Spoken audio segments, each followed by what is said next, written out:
Welcome back to Boilers and Beyond. I am your host, Jordan Jones. With only 4 Purdue football games in the books, it seems odd to be saying this, but Purdue Basketball returns this week with the season opener against Liberty coming on Wednesday evening. Today will be our first Ultimate Basketball preview here on Boilers and Beyond, and I couldn't be more excited for a winter of talking Purdue basketball with you all.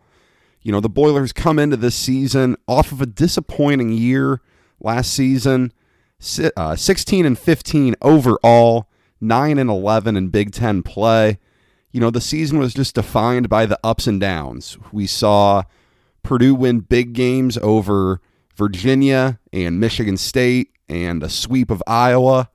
And then there were some bad losses, an early home loss to Texas, inexcusable loss at Nebraska, swept by Rutgers, and just embarrassed on the road in Columbus last year. It all stemmed from offensive inconsistency. When Purdue left Mackey Arena, the shooting didn't always travel with them. They really struggled to knock down shots from outside consistently, and especially just away from Mackey Arena. Purdue bids farewell to 3 seniors from a year ago in Evan Boudreau, Jihad Proctor, and Tommy Luce.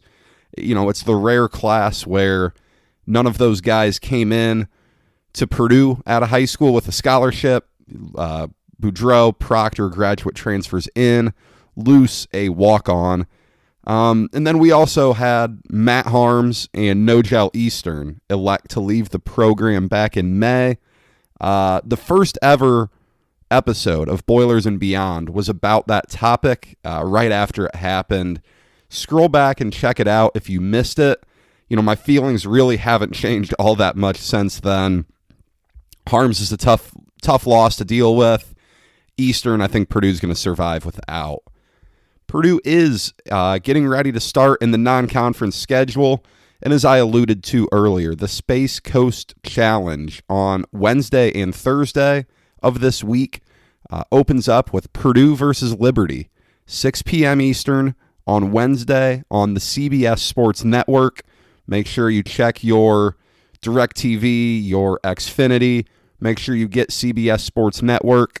And then Thanksgiving Thursday, the Boilers will get either Clemson or Mississippi State, depending how the games on Wednesday unravel.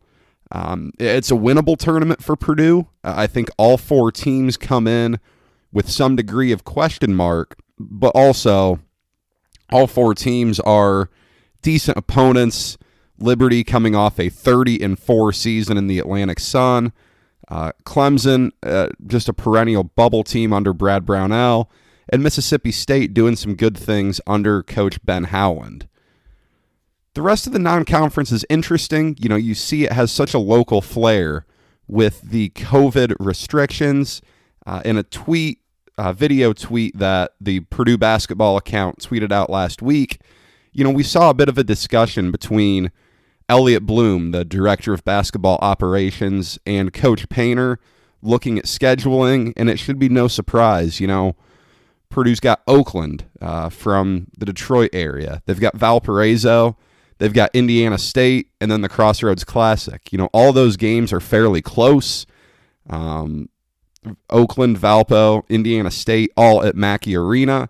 Crossroads Classic for the final time in Bankers Life Fieldhouse. I know Purdue fans are certainly going to be glad to say goodbye to the Crossroads Classic. Purdue is 2-7 in that event, with their only wins coming in 2016 and 2017. Just hasn't been a fun event for Purdue. We've seen that be the bottoming out point of a couple of Purdue seasons, most memorably the 18-19 year. I believe Purdue fell to maybe even 6-6 with a loss to Notre Dame in that before making it to the Elite Eight that season. And then Tuesday, December 8th is the annual Big Ten ACC Challenge. Purdue goes down to South Beach and takes on the Miami Hurricanes this year. It's always a game where Purdue's been playing well lately for the most part. They've done a nice job in the Big Ten ACC, but we'll see what that has in store this year. it's certainly fluid with COVID issues possible. Just going over what's laid out for now, though, I think it's a solid schedule. I don't think it is as challenging as Purdue may prefer. Coach Painter has been very open that he wants to schedule a difficult out-of-conference slate, but, in a COVID year, I think they did the best they can with keeping some games around the area and still playing some decent mid-majors. Valparaiso and Indiana State aren't bad. Oakland is competitive in the Horizon League. I like Purdue's schedule this year. The conference schedule was finally released a week ago. 20 games per usual. That is the one thing that did not change even with the COVID situation. It opens on December 16th with Ohio State coming to Mackey. Overall, Purdue got a great draw. And, I'm not going to go list off all 20 games for you, but they only play Illinois, Iowa, Michigan, and Wisconsin one time apiece. Those, Illinois, Iowa, Wisconsin, those are your top three teams preseason in the Big Ten. I think Michigan's going to be good as well. The Indiana games, always worth noting for Purdue, down in Bloomington on January 14th, and they wrap up the regular season with the Hoosiers coming to Mackey on March 6th. An odd twist this year, for the first time ever, Purdue basketball will play on Christmas. The Maryland Terrapins come to town, and that game will be played on Christmas Day. And that gets Purdue set up for a tough stretch in the first couple weeks of January. That's going to be their toughest spot of the season. You can find the full schedule online anywhere, but that's what Purdue's looking at. 27 games overall, down from the normal 31 allowed. And, hopefully all 27 take place. We've seen with football how fluid this COVID situation can be. Hoping for the best, but certainly it is a working schedule rather than something set in stone.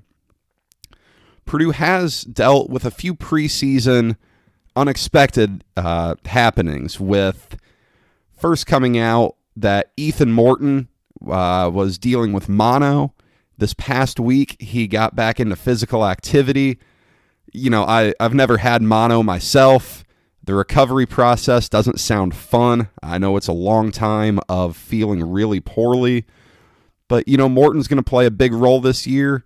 It sounds like he'll be available for the Space Coast Challenge, but, at what capacity?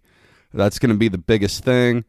We saw Eric Hunter Jr. Likely going to be out until around the new year with a leg injury.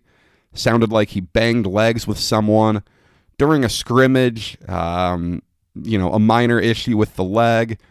Look, Hunter's going to be a big guy for Purdue.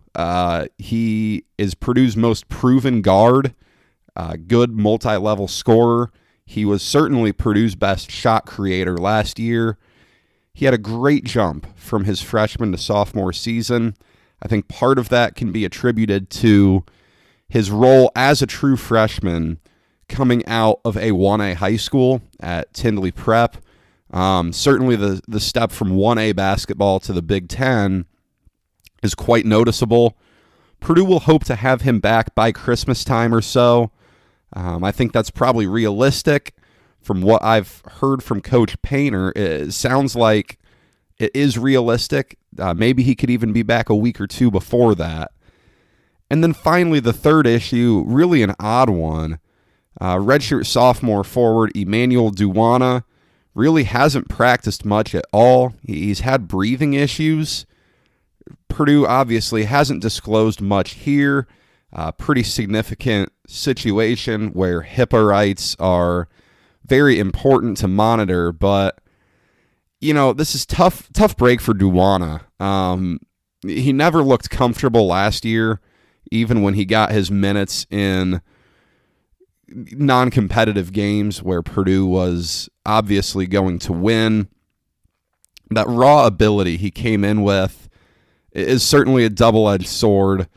I don't know that Duwana has matured as quickly as he's hoped. or as quickly as the Purdue program has hoped. And, if he hasn't even practiced yet, I don't know what role Duana will play this year. Be interesting to follow and see when he can get back in the gym. Now, this is the longest segment of the show. We're going to take a look at the roster, talk about every player on Purdue's roster. There are no seniors on this year's squad. I really can't remember the last time this was the case. Even 2017 when Purdue won the Big Ten title, they had the grad transfer Spike Albrecht and a walk-on John McKeeman celebrating senior night. It is a very odd year. Seniors in college basketball still get another year of eligibility if them and the coaches both want that to be the case. I certainly don't agree with the NCAA's decision to do that, but it doesn't impact Purdue at all immediately. Down the road, we will see what kind of ramifications it has. But we do have a lot of juniors on this Purdue roster this year, a deep group, 4 guys in the junior class, all of which are going to be key contributors this year. Starting with Sasha Stefanovic, the redshirt junior from Crown Point, Indiana. He took a major step up from his freshman to sophomore year, scored 2.5 a game as a freshman, up to 9 a game as a sophomore. His 38.3% three-point rating was 4th in the Big Ten and certainly led Purdue in three-point shooting. His improvement on defense from year 1 to year 2 was very notable as well. A much better defender. He shot the ball especially well at Mackey. Really big games against Texas, Virginia, Central Michigan, and Rutgers at home. He had some clutch shots to keep the home game alive against Minnesota in early January, and the game winner to beat Northwestern in early February, I want to say that game was. We're going to see a lot of Sasha Stefanovic again this year. I certainly expect him to be a Sharpied-in starter. I don't see him coming out of the lineup this year. It was always interesting with his recruitment because there was never a scholarship for him until Basil Smotherman left the team mid-season in 2016-17. Purdue got a good use out of that scholarship by landing Sasha Stefanovic. Also, a redshirt junior from that same recruiting class is Aaron Wheeler, and no one wants to move on from last season more than Wheeler. As a freshman, he had a nice year, 44% from the field, 36% from 3. And then last year, it just all went downhill. 26% shooting from the floor, 21% from 3. And it didn't make sense. He wasn't taking bad shots. He looked great in the exhibition game versus Southern Indiana. And that was what really surprised me, was that, I remember going to the exhibition game and seeing some family friends the next day, and they say, "Oh, how'd the game go?" And I said, "Boy, Aaron Wheeler really looked good last night. I think he had 17 points on very few shot attempts, looked fantastic, and just never developed." The highlight of his season came at an opportune time for Purdue, however. Scored 11 points on 4 of 4 from the field in Purdue's win at Indiana last year. One of the sweetest wins I can remember from last season, ruining Bob Knight's reunion at Indiana with a dominant win. I think as a whole, we're going to see Wheeler bounce back this year. His shooting ability is solid. I think that is what's going to come back. I think he's going to continue to develop as a defender and a rebounder. We saw him improve there. Between his first 2 seasons, ball handling is an area where I think Wheeler could really benefit from. We'll see if he becomes a better ball handler this year, because that's going to be massive in expanding his game from more of a stand-up shooter to a guy who's really a threat to get to the rack. I talked about Eric Hunter Jr. a little bit and his injury that will keep him out of the first few weeks, but Another guy, I mentioned the huge jump from his first to second season, started 30 of the 31 games last year. That led the team. He just averaged 2 a game as a freshman in a really deep backcourt with Carson Edwards, Ryan Klein, and Nogel Eastern all above him. But Hunter got pressed into a starting role in the round of 64 of that year's NCAA tournament when Eastern was hurt in warm-ups versus Old Dominion. Hunter held his own, played really well, and that was a good launching point for his sophomore season. I thought Hunter was Purdue's best guard last year. 10.6 a game, 42% from the field, 36% from three, second best three-point shooter on the team, and a reliable free throw shooter at 76% from the line. And his shooting just as a whole got better from three, got better in the mid-range game. I love his mid-range game. Think he does some really nice things there. It'll be interesting to see how he steps up on defense this year with Nogel Eastern's departure. Once Eric Hunter's healthy, he's going to be guarding the best ball handler and probably the best guard just in general on opposing teams. That's going to be an area where his improvement can make the biggest impact. Finally, rounding out the junior class for Purdue right now, the man in the middle, Travion Williams, a guy who's really gotten quite a bit better since he got to West Lafayette. He split minutes quite a bit with Matt Harms last year, scored 11.5 a game to lead the team, also led the team with 7.5 rebounds a game, and shot 51% from the field. I think a key for Williams this year has to be consistency. There were too many games last year where Williams' shooting percentage was down in the 30s. That's not all right for a big guy. He's got to be better at finishing around the basket consistently game after game. And certainly the one thing everyone will mention is Williams' free throw ability.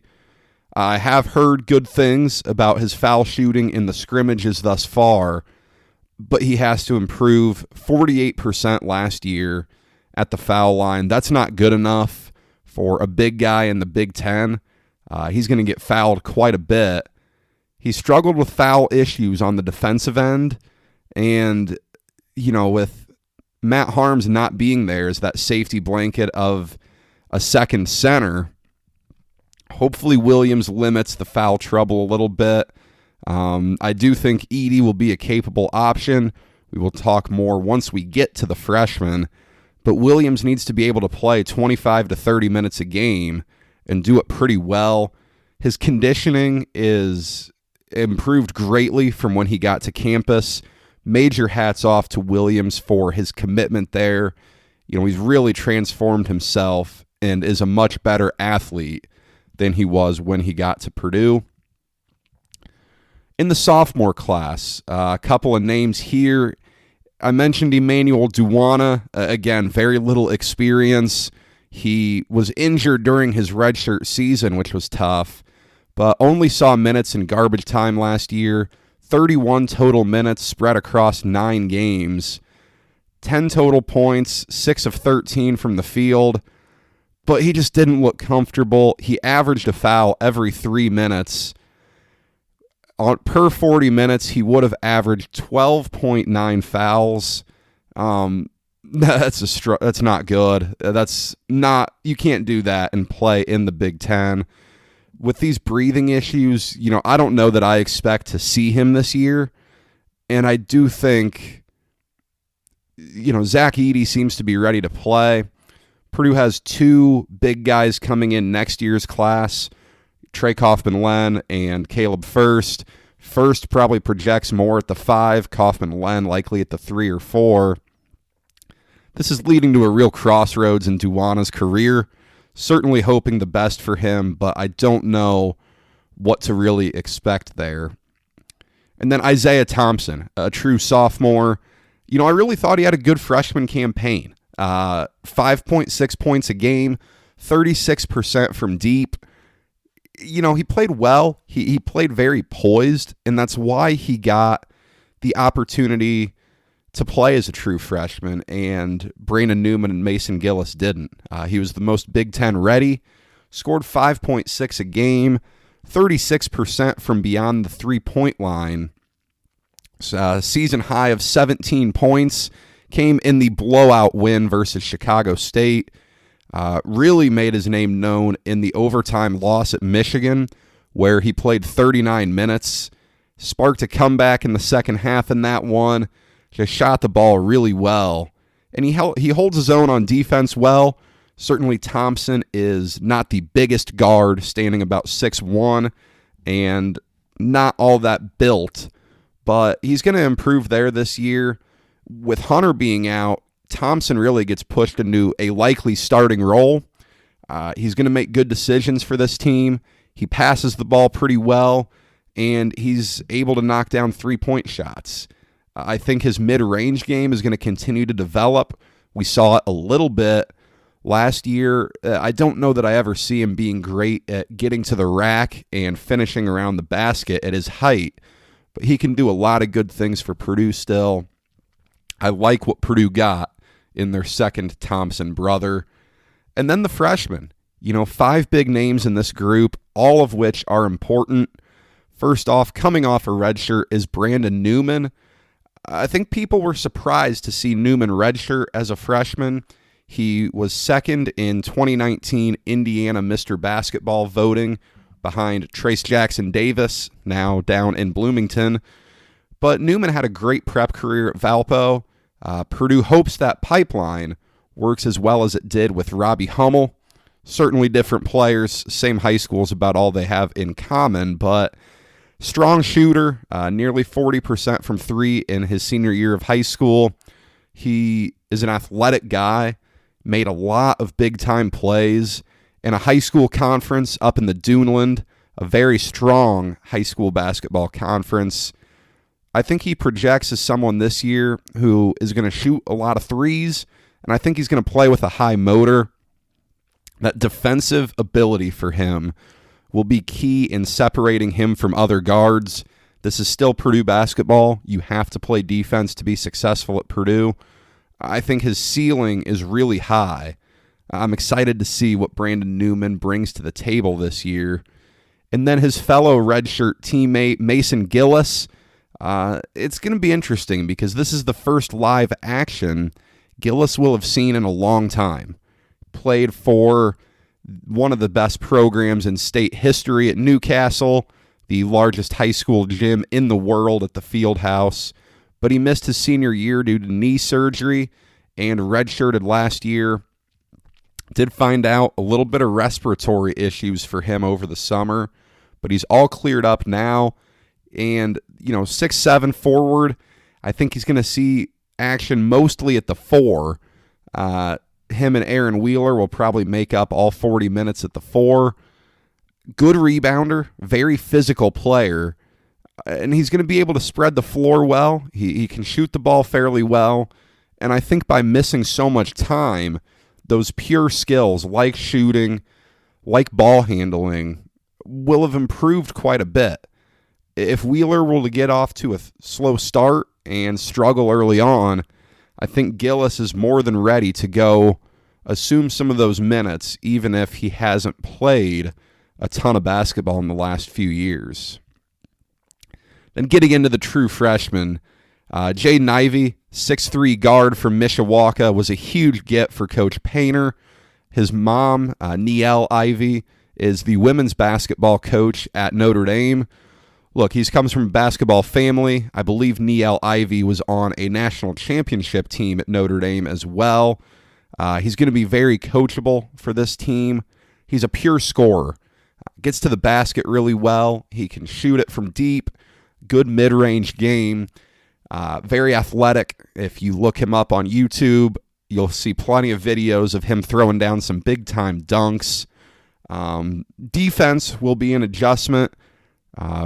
Certainly has the physical ability to play great defense, but, started off at Mishawaka Marion, probably would have been a Mr. Basketball favorite had he stayed, but went to La Lumiere and LaPorte to play a year of prep ball. I think that adjustment from the prep game to college will be most notable on defense. I don't know if he will start immediately. He certainly could, but he will play quite a bit of minutes regardless of whether he starts or not. Joining him in the backcourt of true freshmen is the aforementioned Ethan Morton, 6'6" guard from Butler, Pennsylvania. Won Mr. Basketball in the state of Pennsylvania last year. Coach Painter refers to Morton as the best passer he's ever recruited. Look, that means he can come in and play a number of roles. This isn't a true point guard offense at Purdue, though I do think Morton could fit that role. He's not a bad shooter. I do think it's an area where he will continue to develop. Again, he sat out a few weeks with mono. How much action can he handle early on? Again, I've never had mono myself. The reviews aren't very great. I don't ever want to get it. It just sounds miserable. And we'll see when he's back to being 100%. Once he gets to that point, I have no doubt he will be a very productive player for Purdue this year, but he may not be 100% for the Space Coast Challenge. Then finally, wrapping out the scholarship players is the true freshman big man Zach Edey, 7'3", from IMG Academy down in Florida. Originally, though, born in Toronto, grew up playing hockey. He did not grow up a basketball player, as you may gather from Toronto, but despite his rawness and newness to the game, early reviews on him are fantastic. Matt Painter said he would not refer to him as a backup. Sounds like he had some great numbers in Purdue's team scrimmages, and with Duwana not ready to play, these minutes are all Edey's. I thought he was probably destined for a red shirt prior to Harms' decision to transfer, but now he's going to be pushed into a double-digit minutes a game role.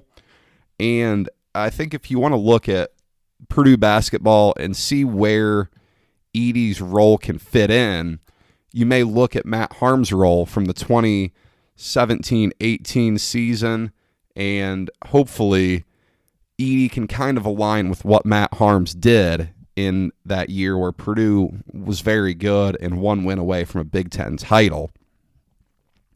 Finally, the walk-ons, Jared Wolbrin and Matt Frost return. Both guys were on the roster last year. Carson Barrett is added to the roster this year. Good career at Lafayette Central Catholic. Should see him, stick for all 4 years at Purdue, I would think. And then Chase Martin, the son of Missouri head coach and former Purdue player, former Purdue assistant Kwanzo Martin. Certainly, you know where the connection came on that one. And all I hear about is that Martin is an incredibly bright kid and, would make an unbelievable coach someday. Now, the question is, how good is this team going to be? Personally, I see this as a middle-of-the-pack Big Ten team. The league is loaded this year. Iowa, Illinois are maybe top 5 teams in the country. The league is just absolutely loaded. Wisconsin was Big Ten co-champs last year. Michigan State's Michigan State. Indiana should be getting better, as should Michigan, as should Ohio State. Everyone, so many schools are trending up right now in the conference. And it's going to be a tough year to really base judgments off of. COVID's going to play such a big role. What happens if someone goes out for the 21 days? There's so many moving parts this year, but with there being no seniors on this team, I think you look at this year as a year to get back in the NCAA tournament and get back to the Purdue culture of winning and playing hard and really setting the groundwork for 2021-22 when Trey Kaufman-Len and Caleb First come into town and add a couple of immediately ready pieces to the front court. I think Purdue's going to be more consistent than they were last year, but I have a tough time putting them at the top. To get to the top, I think there's 4 things to watch for this year. Number one is Travion Williams' continued improvement. We've seen him get better at Purdue so far, no doubt. That needs to continue to be the case for Purdue to be among the Big Ten's best. Williams has to be able to stay on the floor and compete with guys like Kofi Cockburn of Illinois, Luka Garza of Iowa, if he wants to be the big man who's going to get Purdue back up to the top of the league. Getting Eric Hunter Jr. back and getting him at the level he was at last year or better right away is going to be really important. I've said I think Hunter is Purdue's best guard, and no offense to Stefanovic, he's also a key guy for Purdue, but I think Hunter's a little bit more dynamic with the ball in his hands, and getting him back as soon as possible is going to be huge for Purdue in their quest for getting back into the top four, double bye range of the Big Ten tournament. Purdue's three-point numbers have to improve. I think if they can be close to 35% from three as a team, that's going to be really good. You certainly have a good amount of capable shooters on this team. Stefanovic, Hunter, Thompson are very proven. We've seen Wheeler make big shots before. And then you look at, the freshmen with Newman, with Ivy, with Morton, with Gillis. I think Purdue should be a good three-point shooting team this year. And getting back to doing that in games away from Mackey Arena will be vital. And finally, free throws. My goodness, was it frustrating to watch Purdue struggle to make free throws last season. Gone is no Jell Eastern, probably the worst free throw shooter I've ever seen. Travion Williams, as I mentioned, needs to improve greatly.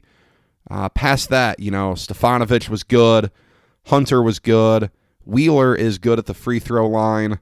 The development of Williams and hopefully Zach Edey is able to come in and be a strong free throw shooter. Getting that free throw team total needs to be better this year, and I'm sure that's been a big area of emphasis in the offseason. A couple of quick predictions for the Big Ten here. I do expect Illinois to win the conference this year. Ayo Dosunmu and Kofi Cockburn are an elite combination, and when you look at that starting lineup with Georgi Bashanishvili and Trent Frazier as multi-year starters, those are really good players who aren't lead dogs for this Illinois team. They add five-star freshman Adam Miller from the city of Chicago. That's going to be a really good Illini team. I think this is their best group since the 2005 team, which lost 2 games all year and made it to the national championship game. I think Michigan might surprise some people in a positive way. They kind of fell off last year after they started just out of their minds. I think a year of coaching in the Big Ten will really have helped Juwan Howard. We see some key guys return: Eli Brooks, Isaiah Livers, Franz Wagner. Those guys are all going to be key starters for them. They add very highly touted freshmen Hunter Dickinson and Zeb Jackson. Those guys are going to make an impact immediately. And on the other side, I think a team that's going to surprise some people for the worst is Ohio State. I don't really know why they're in the preseason top 25. I haven't thought their last 2 seasons have been all that strong.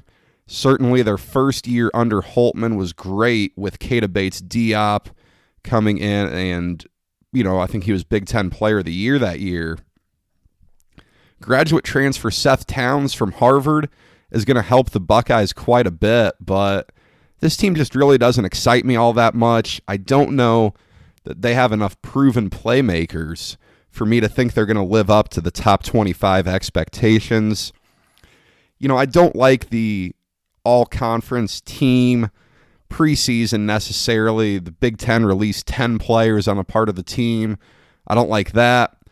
I'm just going to go with the 5 best players in the conference, regardless of position, because, it doesn't really add up if you look at this group. But Luka Garza, defending Big Ten Player of the Year, certainly the front runner to win both that and National Player of the Year right now. He's the best player in the league. Right behind him is Ayo Dosunmu, Illinois' leading point guard. Been really good for them the last 2 years. Decided to come back to Illinois for his junior year. I'm too used to the word opted by now with college football season. And he's joined by Kofi Coburn, the big man from Kingston, Jamaica. Unbelievable player. Just an absolute animal down low. He is massive. He clears guys out well. We saw him just dominate Purdue's big men last year, both times they played. I like Trace Jackson Davis from Indiana quite a bit. Thought he had a nice freshman year. I think if there's an area he needs to improve on, he just doesn't shoot the ball at all. Did not make a three-pointer last year. Is that something we'll see from him this year? That might be what separates him from the NBA right now. And then finally, another guy from Indiana, Aaron Henry, up at Michigan State, starred on a state championship team at Ben Davis High School, and it's really his time to shine now. Cassius Winston gone, Kenny Goins gone, Matt McQuaid gone. All the guys who have played above him over the last 2 years are gone. Now it's his time to be the lead guard for that Spartan team, and Tom Izzo's lead guards seem to always put up really good numbers. A couple of questions I got from Twitter. First one, which freshman makes the biggest impact for Purdue this year? That's a tough question. I expect all three of them, the true freshmen, to see a lot of the court. I do think maybe Zach Edey's the most important. With Hunter healthy, Purdue has 6 guards who are capable of coming in and playing well, we think. Whereas at the post position, Purdue has Williams, and that's it. Duan is a question mark. Edey is healthy, and that's important. He's going to have the chance to really make or break Purdue at the 5, because he's the only other option, and Williams can't play 40 minutes a game. So I'm going to go with Zach Edey as the most impactful. And then at the end of the year, how many days will it have been since IU beat Purdue in men's basketball? If there's a year Archie Miller is finally going to break through and beat Matt Painter, it is certainly this year. The Hoosiers returned pretty much everyone from last year's team. Did lose Justin Smith to Arkansas in the transfer portal. But, IU brings back Trace Jackson Davis, a preseason all-conference guy. Joey Brunk he's formidable at the 5. You see 5-star true freshman Christian Lander from Evansville. Should be a big addition. Still return guys, Rob Finnessy, Al Durham, Jerome Hunter, Race Thompson, Armand Franklin. And then they add a couple of Indiana All-Stars from last year and Anthony Leal and Trey Galloway. I don't know how good IU will be this year. I am skeptical with a lack of shooting ability that they've demonstrated in the Archie Miller era. But if IU doesn't beat Purdue at least once this year in that game at Assembly Hall, Hoosier fans are going to be losing their minds because that would mean Archie Miller has started 0-7 against Matt Painter, and our friends from down south do not like to lose to Purdue, as you may remember the iconic Bob Knight quote that they don't lose to blank Purdue in Bloomington. That's all I have for you today. Thank you for spending your time with me. We'll be back on Friday. We will break down Purdue's Florida trip, and we will preview Boiler football taking on Rutgers this weekend. Be sure to follow the show on Twitter at BoilersBeyond, and check out rootshare.io for additional content. Until next time, enjoy your Thanksgivings and be safe out there.